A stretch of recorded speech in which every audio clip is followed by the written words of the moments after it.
உங்கள் அப்பா வந்து என்னவா வேலை பார்த்துட்டு இருந்தாங்க அரசாங்கத்தில்? அப்பா வந்து கலெக்டர் ஆஃபீஸில் வந்து ட்ரெஷரராக இருந்தார்.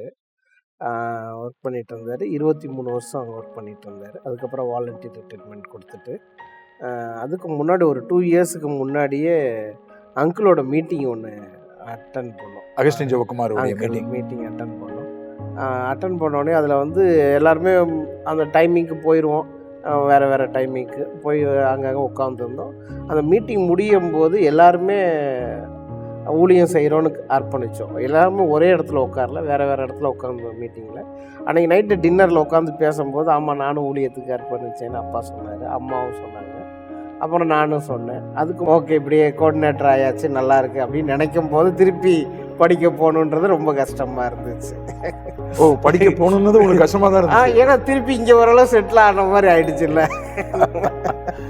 இப்போ வந்து நம்ம அப்பயே போயிருந்தா தெரிஞ்சிருக்கேன். நம்ம 10th தானே படிச்சிருக்கோம்.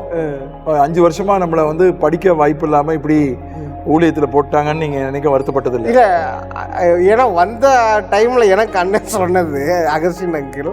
அவர் என்ன சொன்னார்னா, தம்பி நான் பைபிள் காலேஜ் போகிறேன்னு வந்த அன்னைக்கு அண்ணன்ட்ட சொன்னேன், அகஸ்டின் அங்கிள்கிட்ட. நான் சொன்னேன், தம்பி 3 வருஷம் போய் படிக்கிறேன், அந்த 3 வருஷத்தில் எத்தனையோ ஆத்மாவை நீ சந்திக்கலாம்ல, ஏன் அங்கே போய் படிக்கணும், நானே பைபிள் காலேஜாக படித்தேன் அப்படின்னு இப்படி சொன்னார் என்கிட்ட.